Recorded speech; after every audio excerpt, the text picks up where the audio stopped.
ಶಾಂತಿ ಒಂದು ಆಯ್ಕೆಯಲ್ಲ, ಅದುವೇ ನಮ್ಮ ಬದುಕು. ಸತ್ಯ ಶಾಂತಿಯಿಂದ ಬದುಕಿ ಬುದ್ಧನನ್ನು ಅದರಲ್ಲಿ ಹುಡುಕು. ಯುದ್ಧದಿಂದ ಗೆಲುವೆ ನೀನು ಭೂಮಿ ಮಾತ್ರವ, ಬದ್ಧತೆಯಲ್ಲಿ ಕಳೆದುಕೊಳ್ಳುವೆ ಶುದ್ಧ ಮನವ ಮಾನವ. ಅಹಮಿಕೆಯ ಜ್ವಾಲೆಯಲ್ಲಿ ಸುಡುವ ಜೀವ ಜಾಲವು, ಕರುಣೆಯಲ್ಲಿ ತುಂಬಿ ಇಡಲು ತಣಿಯಬಹುದೇ ಈ ಜೀವವು. ಗಡಿಯ ನಡುವೆ ಗೋಡೆ ಇರಲು ಮನಗಳು ದೂರವು, ಶಾಂತಿ ಬಂದ ಕಟ್ಟುತ್ತಿರಲು ಒಂದೇ ಎಂಬ ಭಾವವು. ಒಗ್ಗಟ್ಟಿನಿಂದ ತಾಳ್ಮೆ ದೀವಿಗೆಯ ಬೆಳಗಿ, ತಮವ ಓಡಿಸೋಣ ಸಹಕರಿಸಿರಲ್ಲ ಮನವು. ಸಹಬಾಳ್ವೆ ಪ್ರೀತಿಯ ಕಿವಿ ಮಾತ ಹೇಳಿ ಹೃದಯ ಬೆಸೆಯೋಣ ಅನುದಿನವು. ಸುಶೀಲ ಚರಿತ ಹಾದಿಯಲ್ಲಿ ನಡೆಯುವಾಗ ಮಾನವ, ದ್ವೇಷ ಭಾವೈಕ್ಯದಲ್ಲಿ ಸಿಗದು ಪಡೆಯಲಾರೆ ಉಚ್ಚಸ್ಥಾನವ. ಯುದ್ಧ ಘೋಷ ಕ್ಷಣಿಕ ತಿಳಿಯೇ, ಸಾವು ನೋವು ದುಃಖ ನಿತ್ಯ ಶಾಶ್ವತ. ಬುದ್ಧನಂತ ಮೌನದಲ್ಲಿ ಬದುಕು ಸತ್ಯ, ಸುಧರ್ಮ ನೆಲೆಯು ನಿಶ್ಚಿತ. ಗುಂಡು ಪಿರಂಗಿ ಪರಮಾಣು ಅಸ್ತ್ರಗಳ ತ್ಯಜಿಸಿದೆ, ಶಾಂತಿ ಎಂಬ ಶಸ್ತ್ರವಿರಲು ನಮಗೆ ಕರುಣೆ ಎಂಬ ಗಜಬಲವಿದೆ. ಅದೇ ಪತದಿ ಬೆಳಗಲಲ್ಲಿ ಅಗಾಧ ಮನುಜ ಪ್ರೀತಿ ತುಂಬಿದೆ, ರಾಷ್ಟ್ರಗಳ ಮಿತ್ರತ್ವ ಭ್ರಾತೃತ್ವ ಸಹಬಾಳ್ವೆಯಿಂದ ಜಗದೆಲ್ಲೆಡೆ ಸುಖವಿದೆ. ಬುದ್ಧನೆಂಬ ಶುದ್ಧ ಬದ್ಧ ಶಕ್ತಿ ಮನಗಳ ತುಂಬಲಿ, ಪಂಚತತ್ವ ನೀತಿಯೊಂದೇ ಭುವಿಯ ಶ್ರೇಷ್ಠ ಧರ್ಮವಾಗಲಿ. ಬುದ್ಧನೆಂಬ ಶುದ್ಧ ಬದ್ಧ ಶಕ್ತಿ ಮನಗಳ ತುಂಬಲಿ, ಪಂಚತತ್ವ ನೀತಿಯೊಂದೇ ಭುವಿಯ ಶ್ರೇಷ್ಠ ಧರ್ಮವಾಗಲಿ, ಭುವಿಯ ಶ್ರೇಷ್ಠ ಧರ್ಮವಾಗಲಿ. ಅವಕಾಶಕ್ಕಾಗಿ ಧನ್ಯವಾದಗಳು. ನನ್ನವ ಸಾಂಸ್ಕೃತಿಕ ಕಲಾ ತಂಡ ನಮಗೆ ಕವನ ವಾಚನ ಮಾಡೋದಕ್ಕೆ ಅವಕಾಶ ಮಾಡಿಕೊಟ್ಟಿದ್ದಕ್ಕಾಗಿ ಧನ್ಯವಾದಗಳನ್ನ ತಿಳಿಸ್ತಾ ಇದ್ದೀನಿ. ಎಷ್ಟು ಒಳ್ಳೆ ಶೀರ್ಷಿಕೆ ಕೊಟ್ಟಿದ್ದಾರೆ ಅಂದರೆ ಅದನ್ನು ಹೇಳ್ಕೊಳ್ಳೋಕೆ ತುಂಬ ಖುಷಿ ಆಗುತ್ತೆ. ಯುದ್ಧ ಮತ್ತು ಬುದ್ಧನ ನಡುವೆ ಎಷ್ಟೊಂದಿದೆ. ಬುದ್ಧ ಯುದ್ಧನ ಬೇಡ, ಅಹಿಂಸೆ ಬೇಡ, ಅಹಿಂಸೆನ ಮಾಡ್ಕೊ, ಅಹಿಂಸೆನಲ್ಲಿ ಇರಿ, ಸದಾ ಯಾವಾಗಲೂ ನೀವು ತಾಳ್ಮೆಯಿಂದ ಎಲ್ಲ ವಿಷಯದಲ್ಲೂ ಆಸೆಯನ್ನು ಪಡಬೇಡಿ ಅಂತ ಹೇಳ್ತಾನೆ. ಆದರೆ ಇತ್ತೀಚಿನ ಪ್ರಪಂಚದಲ್ಲಿ ಎಷ್ಟೊಂದು ಬರೀ ಇಂಥ ಅಹಿಂಸೆ ವಾತಾವರಣ ಇಲ್ಲೇ ಬರೀ ಹಿಂಸಾತ್ಮಕ ವಾತಾವರಣನೇ ನೋಡ್ತಿದ್ದೀವಿ. ಅದ್ರ ಬಗ್ಗೆ ನನ್ನದೊಂದು ಪುಟ್ಟ ಕವನನ ನಿಮ್ಮ ಮುಂದೆ ಇಡ್ತಾ ಇದ್ದೀನಿ. ಅತ್ತ ಆಕಾಶದಿ ಹಾರಾಡುವ ಲೋಹದ ಅಕ್ಕಿ ಬೆಂಕಿ ಮಳೆಯ ಸುರಿಸುತ್ತಿದೆ. ಅತ್ತ ಆಕಾಶದಿ ಹಾರಾಡುವ ಲೋಹದ ಅಕ್ಕಿ ಬೆಂಕಿ ಮಳೆಯ ಸುರಿಸುತ್ತಿದೆ. ಇತ್ತ ಬೆಟ್ಟ ಬಯಲ ಮಧ್ಯದಲ್ಲಿ ಬಿಸಿಲ ಬೇಗೆಯಲ್ಲಿ ಬೆಂಕಿಯ ಕಿಚ್ಚಿನಲ್ಲಿ ಕರಗುತ್ತಿದೆ ಮಾನವನ ಮೈಯ ಮಾಂಸದ ಮೂಳೆ. ಇತ್ತ ಬೆಟ್ಟ ಬಯಲ ಮಧ್ಯದಲ್ಲಿ ಬಿಸಿಲ ಬೇಗೆಯಲ್ಲಿ ಬೆಂಕಿಯ ಕಿಚ್ಚಿನಲ್ಲಿ ಕರಗುತ್ತಿದೆ ಮಾನವನ ಮೈಯ ಮಾಂಸದ ಮೂಳೆ. ಗೆಲುವಿನ ನಗೆಯಲ್ಲಿ ಯಾರೂ ಕಾಣದ ರಕ್ತದ ಕಲೆ ಇದೆ.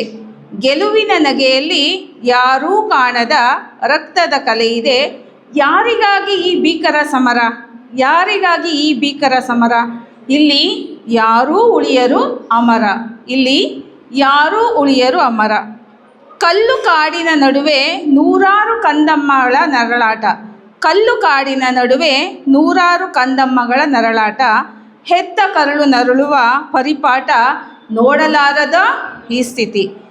ಕಂದಮ್ಮಗಳ ನರಳಾಟ, ಹೆತ್ತ ಕರುಳು ನರಳುವ ಪರಿಪಾಠ ನೋಡಲಾರದ ಈ ಸ್ಥಿತಿ.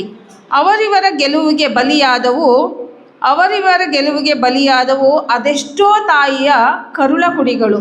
ಅವರಿವರ ಗೆಲುವಿಗೆ ಬಲಿಯಾದವು ಅದೆಷ್ಟೋ ತಾಯಿಯ ಕರುಳ ಕುಡಿಗಳು. ಎಲ್ಲೂ ಉತ್ತರವಿಲ್ಲ, ಪ್ರಶ್ನೆಗಳೇ ಸುತ್ತಮುತ್ತಲಿಲ್ಲ. ಎಲ್ಲೂ ಉತ್ತರವಿಲ್ಲ, ಪ್ರಶ್ನೆಗಳೇ ಸುತ್ತಮುತ್ತಲಿಲ್ಲ. ಯಾರಿಗಾಗಿ ಈ ಭೀಕರ ಸಮರ? ಯಾರಿಗಾಗಿ ಈ ಭೀಕರ ಸಮರ? ಉಳಿಯರು ಯಾರೂ ಇಲ್ಲಿ ಅಮರ, ಉಳಿಯರು ಯಾರೂ ಇಲ್ಲಿ ಅಮರ. ಹಿಡಿಯೋಣ ಪ್ರೀತಿಯ ಶಸ್ತ್ರವ, ಹಿಡಿಯೋಣ ಪ್ರೀತಿಯ ಶಸ್ತ್ರವ, ಜಗದಲ್ಲಿ ಬೆಳಗೋಣ ಬುದ್ಧನ ಶಾಂತಿ ಮಂತ್ರವ.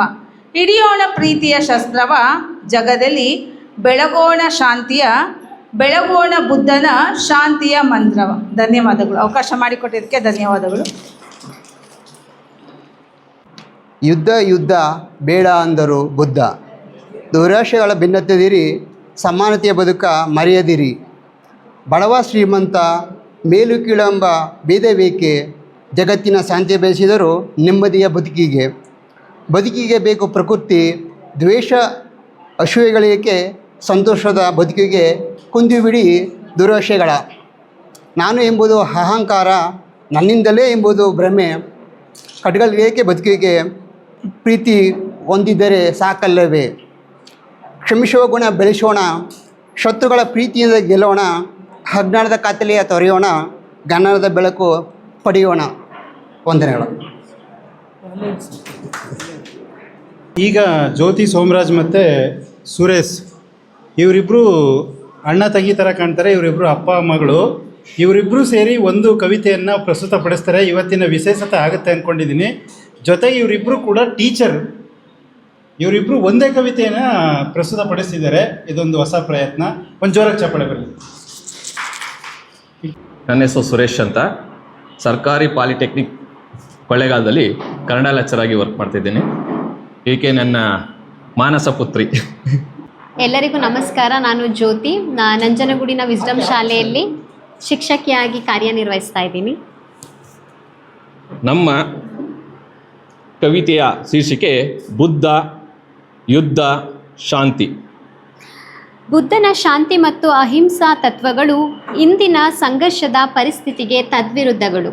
ವೈರದಿಂದ ವೈರ ಸಮನಾಗುವುದಿಲ್ಲ, ಪ್ರೀತಿಯಿಂದಲೇ ಶಮನಾಗುತ್ತದೆ. ಯುದ್ಧಕ್ಕೆ ಯುದ್ಧವೇ ಪರಿಹಾರವಲ್ಲ. ಯುದ್ಧವು ಕೇವಲ ಸಾವು ನೋವಿನ ಸಂಕೇತ. ಸಂಭಾಷಣೆ, ಕರುಣೆ, ಪ್ರೀತಿ ಬುದ್ಧನ ಸಂಕೇತ. ಮನುಕುಲದ ನಾಶಕ್ಕೆ ಕಾರಣವಾಗುವ ಯುದ್ಧ ಶಾಂತಿಯತ್ತ ಮುಖ ಮಾಡಿ ಎಂದ ಬುದ್ಧ.